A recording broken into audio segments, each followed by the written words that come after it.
and he's in trouble. He's going to run. He's going to get the first down. Don't sleep on those legs. Oh, he faked the slide. Sauce time. The Pitt Panthers have pulled a stunning upset over the West Virginia Mountaineers. And Johnny Majors gets a ride across the field. What is up, everybody? Welcome back to Semple Fi podcast. As always, I'm your host, Zach Kaminsky. We are joined by the Podcat, who is playing with our feet, playing with our shoestrings, and will inevitably cause some ruckus that will be caught up on the mic. Sitting next to me is Mason. He's got the Podcat in his hands. How are we doing tonight? Feeling pretty pleased. I don't know about you. Okay, we'll just get right into it. Good week for Pitt football. Hey man, I'm 2-0 on the weekend. Shout out New York Jets, Sauce Gardner. Everyone's getting lost in the sauce. The cat is attacking my foot. But also, we do have our third guest. He's not here. He's not in Yemen. He's in an undisclosed location that will be provided on us getting more information from our handlers at a certain three-letter agency where we get all of our funding from. Kent, how are we doing tonight? I'm doing good. Also pretty pleased.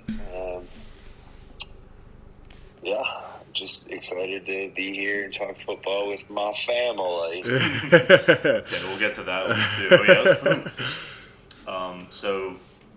Let's get into the game, right? Pitt game. Yeah, let's do it. As always, start off with the Pitt game with the play-by-play drive chart that we always do. So, final score: Pitt 19, number 20 Syracuse 9.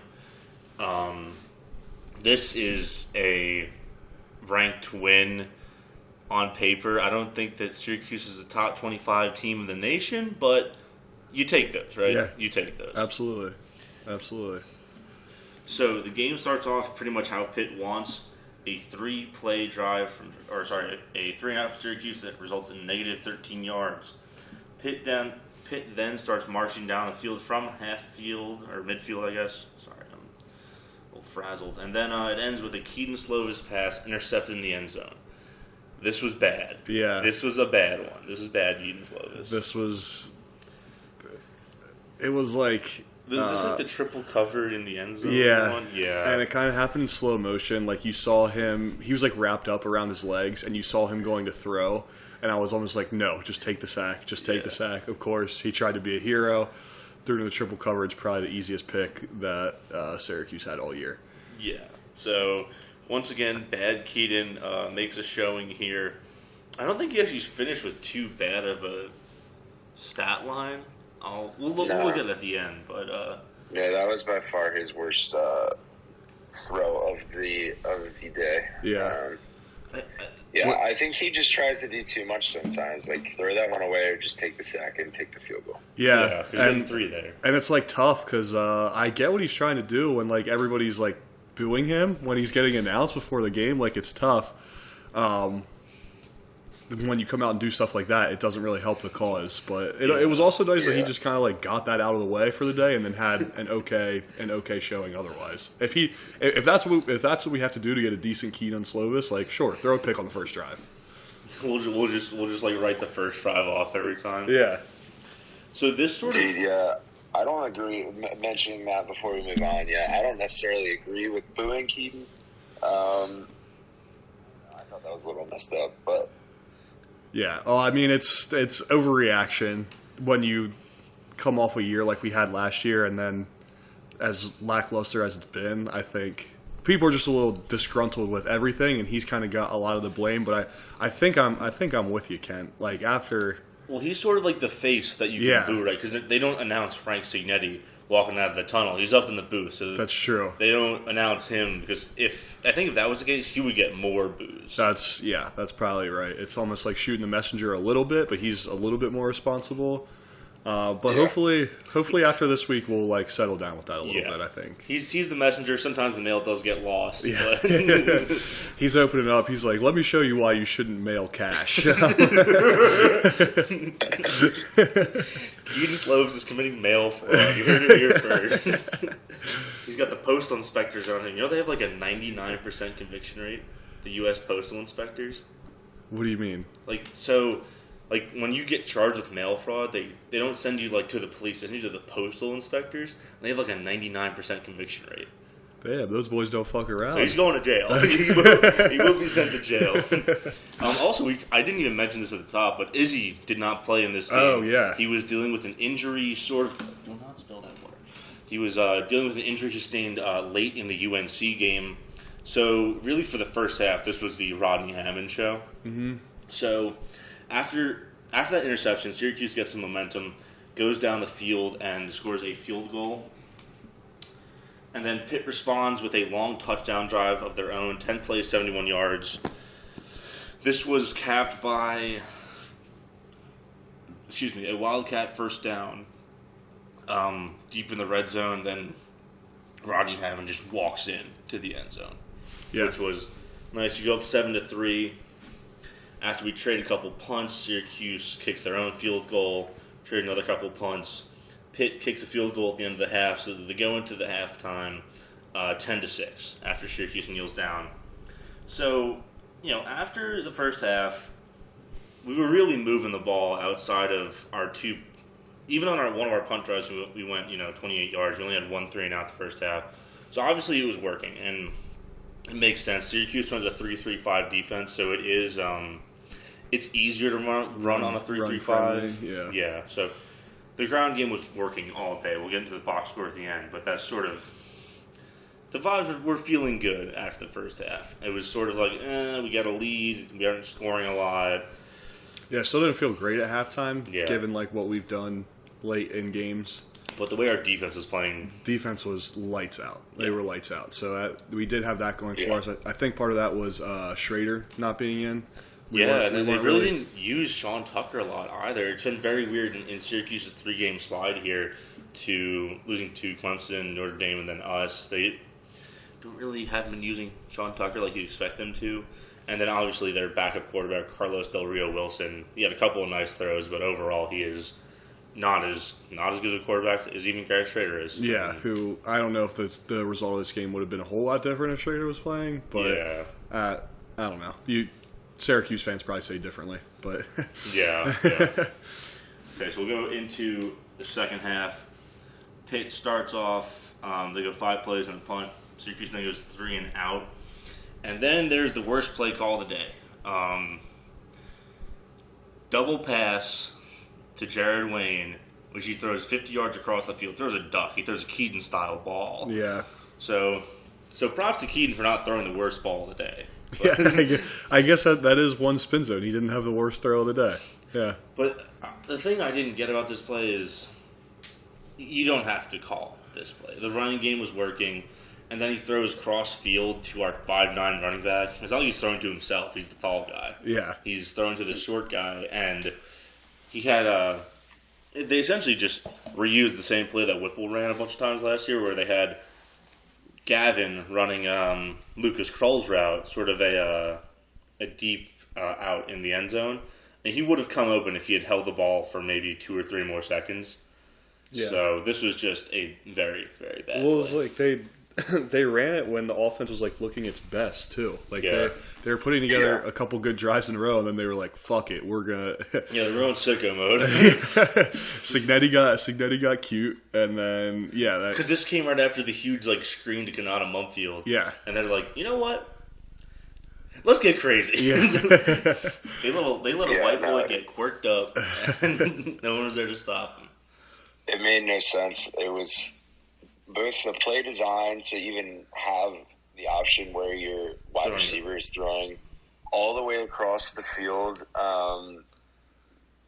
to the running back is just not good design. And then calling it in that situation made absolutely no sense. And so, Signetti, what the fuck was that? We need to do a little bit more vetting of who we're letting throw the ball, I think. Because, he didn't let the play develop at all.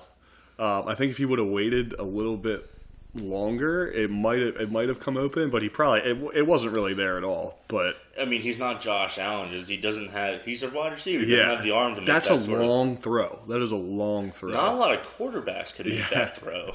Yeah. yeah, that was like I thought things were trending in the right direction, and then we did that, but we still did bounce back from that on later drives. Yeah. So after that interception, the defense holds strong. They go to punt on their next possession. Then there's the Sebo Flemister drive where I think they ran the ball every play except for one on this drive, which is a third down completion for a first to Jared Wayne that went to the 1 yard line. So, and then it's capped off by the Sebo flip touchdown, which was super cool. Yeah. However, it seems that the play that works and what Keaton Slovis is best at is throwing a deep ball to Jared Wayne that falls just short of a touchdown. So if we're going to throw, that should be the only throw he's making because he can make that throw. It's like that Goldilocks zone of like from the 40-yard line to the 30-yard line, we can take that shot and get into the red zone. And it'll never ever result in a touchdown. But that's what we have Izzy, Hammond, or Sebo for. Yeah. So now we're up 17-6, and then at this point the offense just kind of shuts down. I don't know. Obviously, fourth quarters have been an issue. Unfortunately, the defense holds, right? Pitt's punting, but they're forcing Syracuse. Even when Pitt has that 2-yard punt, Syracuse ends up missing the field goal on that drive.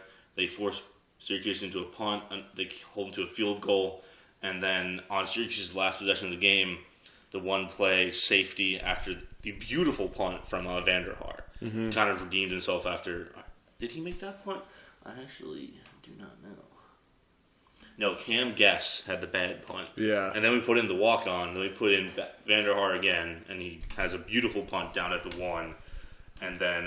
so there's 3 punters we saw in we this used game? all 3 punters in this game. That's crazy. But then Desmond Alexander just destroys the tight end and sacks Del Rio Wilson in the end zone to make the score 19-9, and that's where the score sat for Pitt's 5th win of the season. We're now 1 win away from bowl eligibility. I think I said on the preview that we had to have this one to feel even good about going to a bowl. So I'm feeling a little bit better. Obviously, the defense has just played lights out. They had 6 sacks, I believe.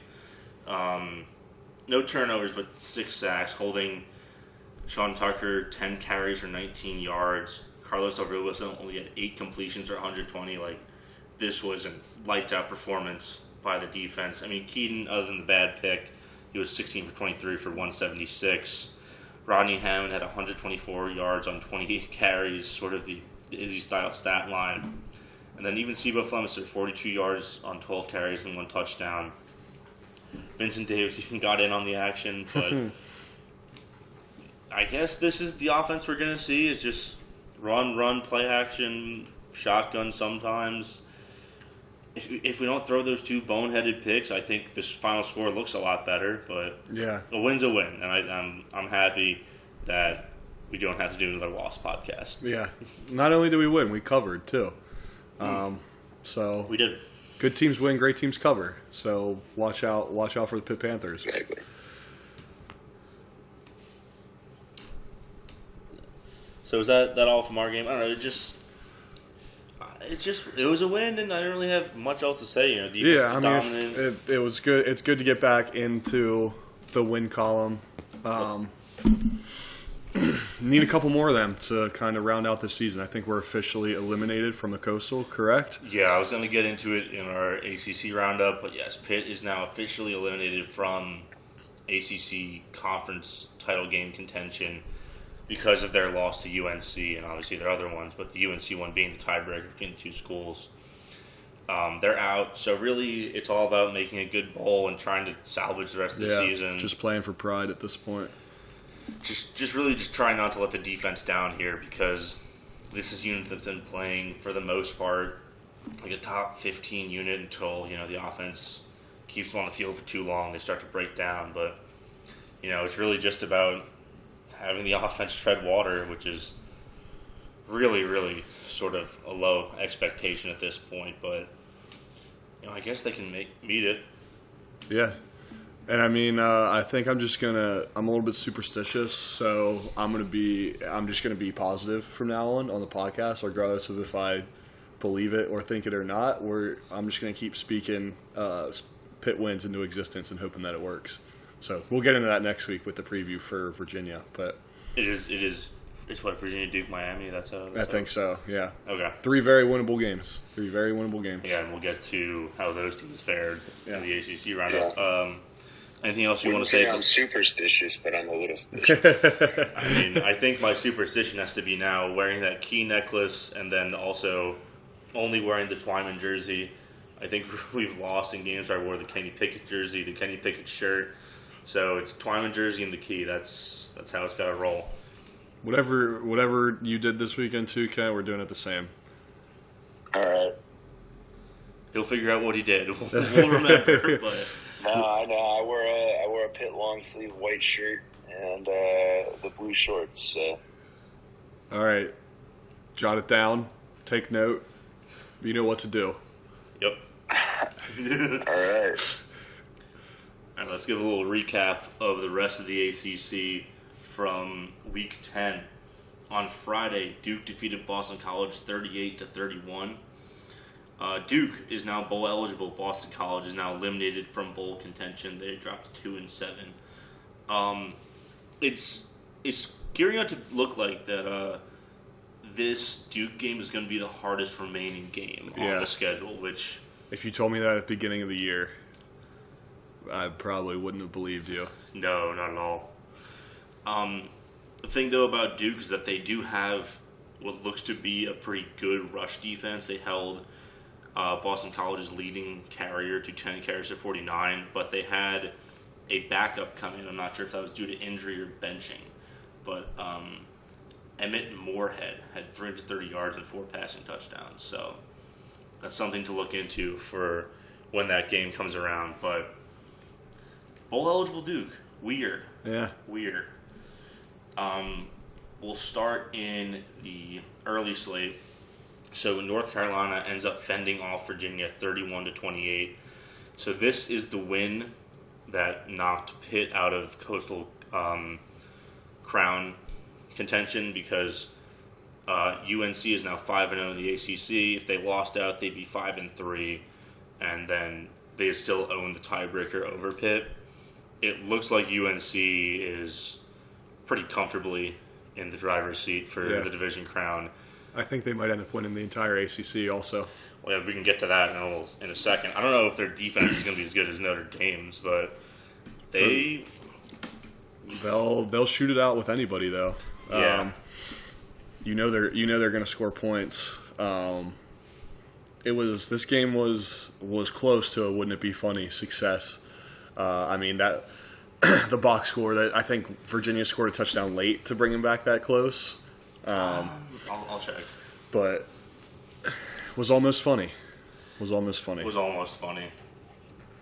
Yeah, they were down. They were down 10, and then they scored with 3 minutes left. I believe they picked off Brennan Armstrong to end the game.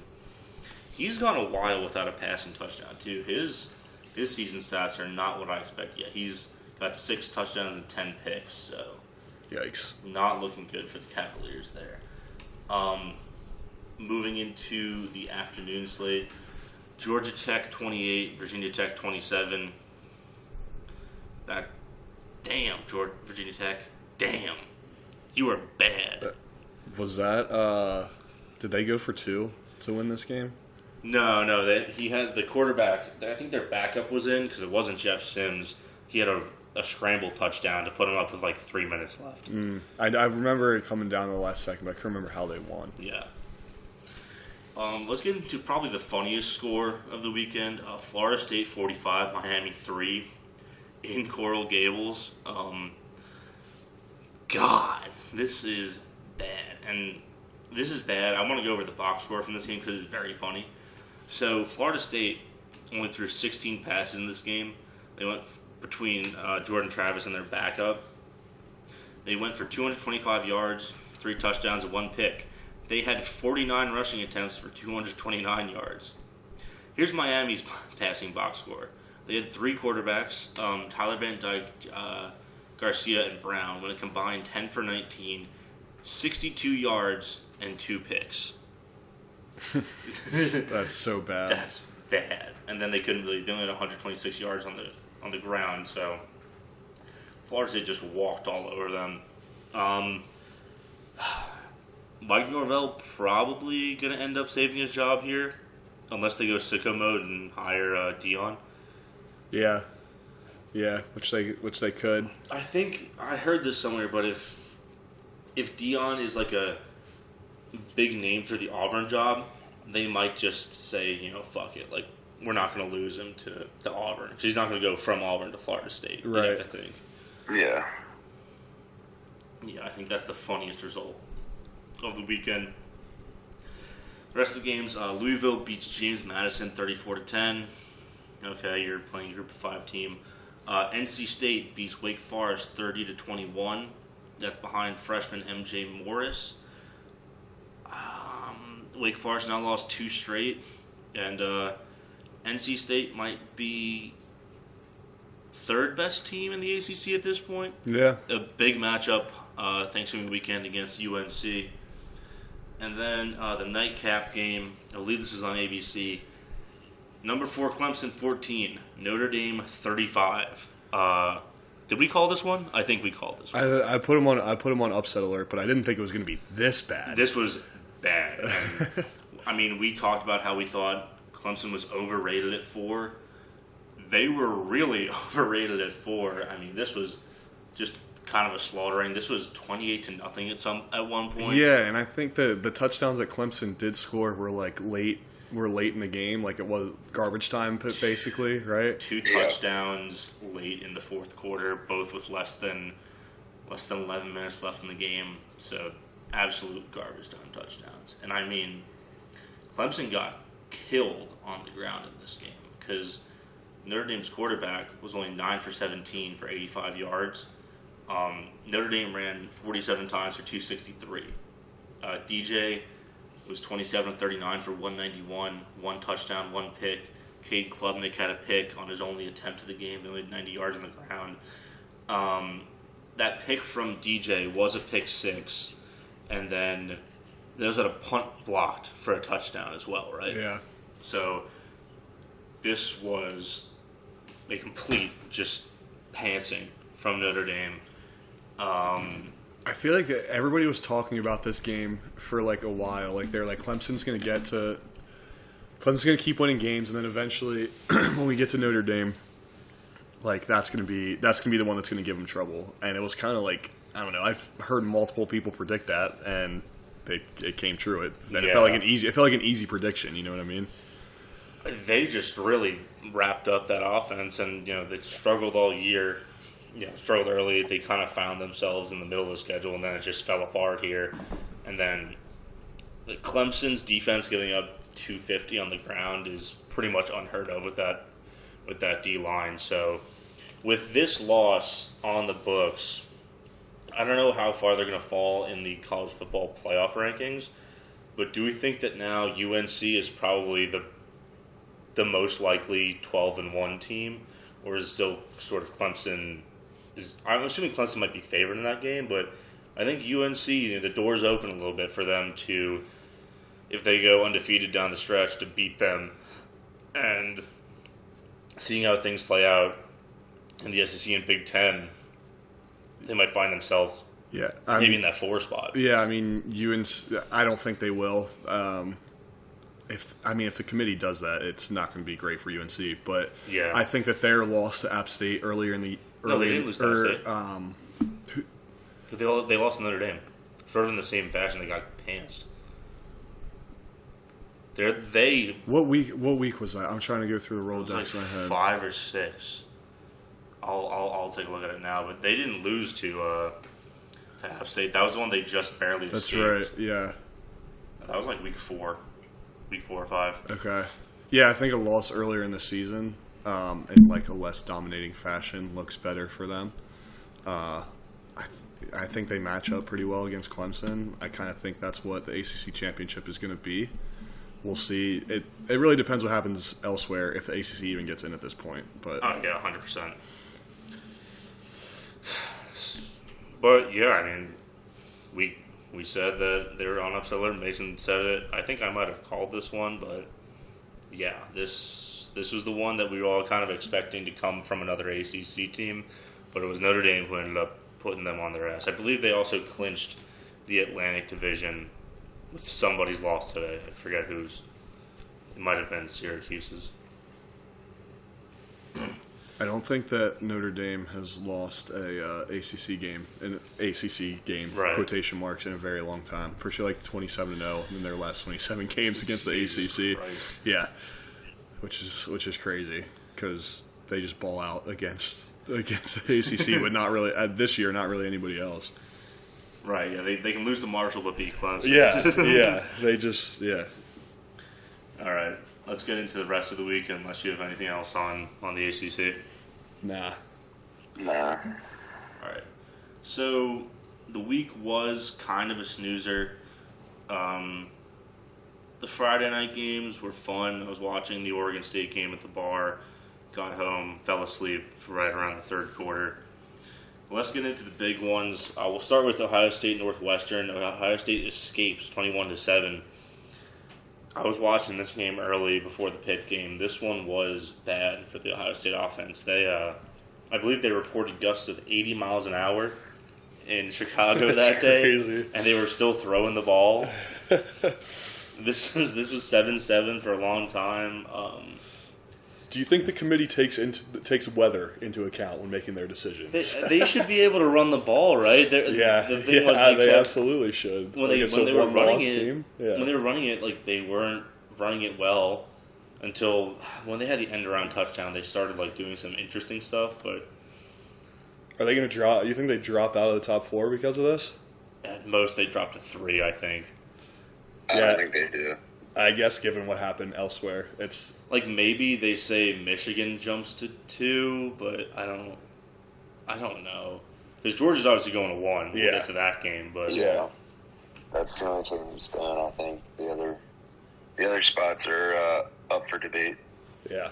I think it's gonna be 1, 2. It's gonna be Georgia 1, obviously. Ohio State, Michigan at some combo 2 and 3. Then maybe like TCU 4, given that they're one of the only undefeated teams left. Yeah. Yeah, TCU should be at least 5. Well, so let's get into the big SEC games from the weekend. So, number 1, Tennessee loses to Georgia 27-13. Tennessee scores late, a late touchdown, but they were getting clobbered all game. This wasn't competitive at all. Georgia went up 14-3. I think really what ended up hurting Tennessee was not cashing in on that first drive, only settling for a field goal, because the crowd got into it once Georgia goes down and scores. And then the crowd just played a huge effect on this game. I think they had something like 8 or 9 pre-snap penalties. Yeah. A lot of false starts. I mean, they were just shooting themselves in the foot all day, and it showed. Even when they could like move the ball in spurts, they would just false start, 1st and 15, and it's all downhill from there. So, Yeah, it was. This game was all Georgia. It was like it went into halftime. I forget what the score was exactly. Was it 24? 24-6. Yeah, and we were all kind of like, okay, Georgia's going to win this game. But the commentators were even like, but you know, with that high-powered Tennessee offense, like you're never out of a game. And then we were all just kind of like, yeah, that was us last year, and it just kind of struck a chord. But it's true. Like I think until like about the third quarter, when I was like, okay, Tennessee really is just not going to do anything on offense. Like I thought they still had a chance, but it was a very dominant performance by Georgia, and this is a great look for Oregon now too. I think that Georgia blew out another like the number 1 team in the country when they were making their push at the end here. Yeah. It's Oregon has something. And, we got better since week 1. Georgia probably has too, but Oh, I'm not saying Oregon should be a playoff team at all. I'm just saying that now that hey, look at them. Yeah. They can point the finger somewhere else. So it's not just us. yeah. But yeah, this was just once Georgia was up 24-6, they just sat on it. Yeah. I mean, the defense for Tennessee sort of stepped up a little bit, but I think they were content to sit on it because they knew Tennessee was going to keep shooting themselves in the foot and not really score at all. I mean, they had a chance. They were down. They were in the red zone in the early fourth quarter. Then they ended up not converting a fourth and short or fourth and goal, and that's when the game had been over. But that's when it was really over. Yeah. I mean, I guess this kind of solidifies Georgia's basically, even if they lose in the SEC championship, guaranteed to be in the playoff probably, unless they get smoked by Bama. But I would say probably 98% chance to make the playoff. Well, Bama, you say? Let's talk about them. Final in overtime from Baton Rouge. LSU 32, Alabama 31. Alabama now has 2 SEC losses, and LSU is now first place in the SEC West at a 5-1 conference record. Their only loss is to Tennessee, which is cross-divisional, so it doesn't matter. They have beaten Ole Miss, and they have beaten Alabama. So, if Tennessee can hold on and win out, I believe they have games against Arkansas and A&M left, which are completely winnable for this team, seeing as how they have gotten much better since week 1. But this was an awesome, awesome game. I mean, the defense for Alabama just had no answers for Jalen Daniels being able to run. Bryce Young didn't look very good. I don't think he's that good. He just runs around back there. Him and Kyler Murray are the same person. It's like they just run around until someone gets open downfield. It's like, obviously, I can't do that. I'm nowhere near as athletic as Bryce Young. But don't let him fool you. He's not a Heisman quarterback. He's not an NFL quarterback. He just runs around back there. I mean, he is a Heisman quarterback, and he is an NFL quarterback. He shouldn't be either of them. No. He hasn't looked good against two teams now, and I guess Tennessee was all right, but he's looked human. A little bit of a Heisman hangover. And the LSU defense. I mean, other than late in the game, right when they didn't have a lot of answers, especially they were tired late in the game, but. So they sort of bottom them up for 3 quarters, and then Alabama sort of gets going. But the play call of the century by Brian Kelly, he knows his defense is gassed. He knows that he has to win this game in the first overtime. You're at home, you have nothing to lose. Yeah. It's Alabama, right? Yep. The 2-point conversion, which was the tight end motions left, motions back right, speed out, hit the tight end in the flat. Did you see the radio call, the radio broadcast call? I didn't. I'm going to put it in the podcast here. Mason Taylor, the tight end, right of the formation. Williams in the backfield. Alabama can't get the players off the field. They just got him off. They had 12 on the field. Here we go. Snap to Daniels. Sprint out. Throw to the right. Caught. Right corner of the end zone. Mason Taylor. Tigers win. Tigers win. Hey now. 32-31. And the fans storm the field. Wow. Brian Kelly says, we're going to win this one. And he does. 32-31. Alabama. It was that. What you expect? Yeah. Yeah, this was great. And we were watching this live. And, as they say, when Alabama loses, America wins. Yep. Yeah, precisely.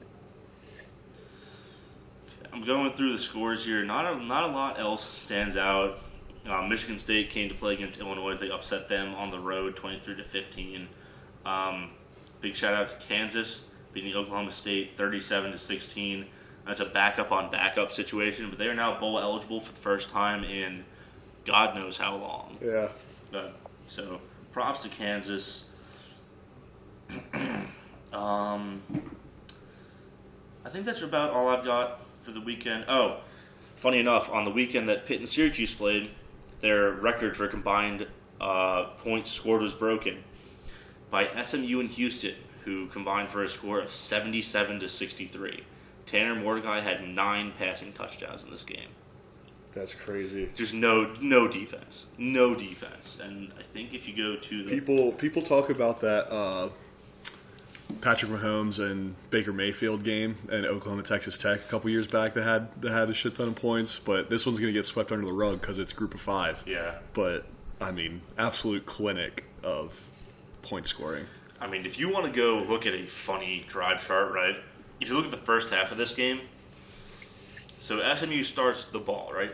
Touchdown, touchdown, touchdown, touchdown, touchdown. Houston interception, touchdown. Houston interception, touchdown, touchdown, touchdown, touchdown, touchdown. Missed field goal. 56-35 at the half. The first punt doesn't happen until halfway through the third quarter. Wow. They were just, and that's the only punt of the game. That was the only one. Jesus. Yeah, that's nuts. That's just cool. And then I want to shout out Mason. He called in the Auburn Mississippi State game that they would miss a field goal late in the game. Did I say that? Yeah, I think he called it in overtime that they would miss the field goal. Oh yeah, during the game. I thought you were talking about on the preview pod. No, during the game you're like, yeah. They're I was missing like, that shit. yeah, it was a chip shot field goal. I just had a gut feeling, and he just pushed it right. I think. But yeah, I do now that you say that, I do remember calling that. So, you're missing a matchup here. Oh, please go ahead. The Christmas matchup of the week. I think we all rode with the Baylor Bears, and they did pull it out. Let's go. 38-35 final. So yeah, they did not wear the all greens. It was all white against all red. Or never mind, red tops, white pants for the Sooners. Yeah. Red and white's Christmas. Yeah. But Greg Williams, close to 200 yards rushing and 2 touchdowns. So, shout out the Bears. Were we 2 for 2 on you picking Christmas games? Or you no, the first one was comically bad, right? Yeah. Yes. All right, well, way to get back on the horse. Well, I think I took North Texas to cover, and they ended up winning by like 30. So he's 1-1-1. Yeah. Yeah. Or sorry, 2-1. He's 2-1. He was not wrong. Yeah. Do you have some gifts and presents to give out? I think we all have presents to get. Oh boy, do I. Presents and Cole. Start us off though, Kent. Yeah, I think we've all got our gifts and Cole to give out this week. I'll start out with my Cole. I'll give it to Clemson. Yeah. We thought that they might lose this game. I think they would lose it this bad.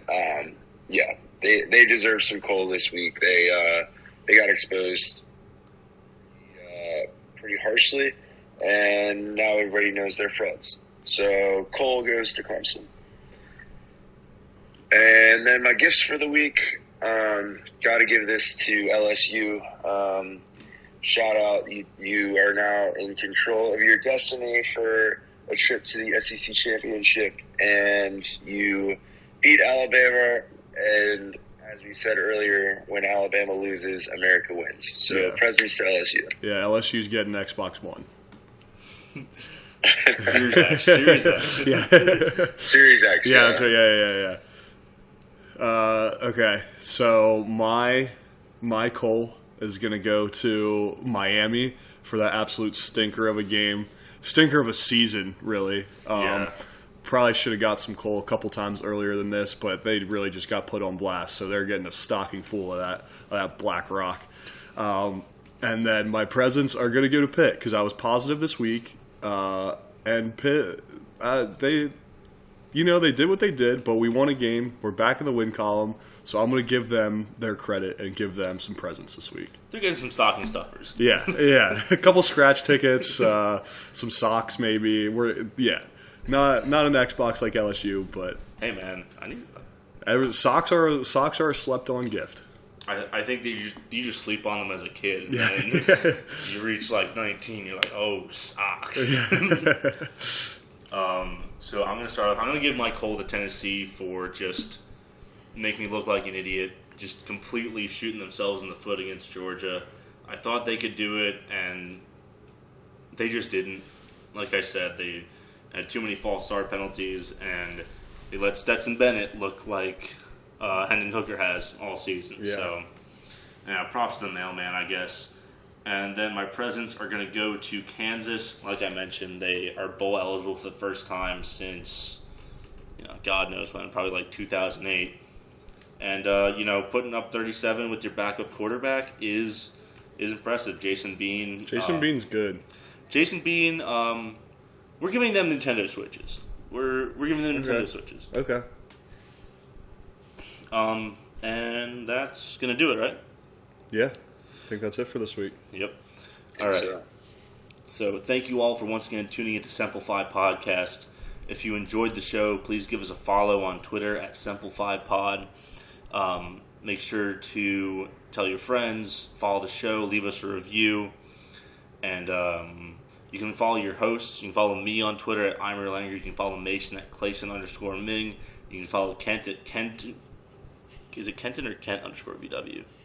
It's Kent at this point. It's Kent _VW. I forgot it after 11 weeks. You can give us all a follow on Twitter until the site completely collapses into the sea. And with that, we'll see you next week. Hail to Pitt. Go Tigers. And we are pleased.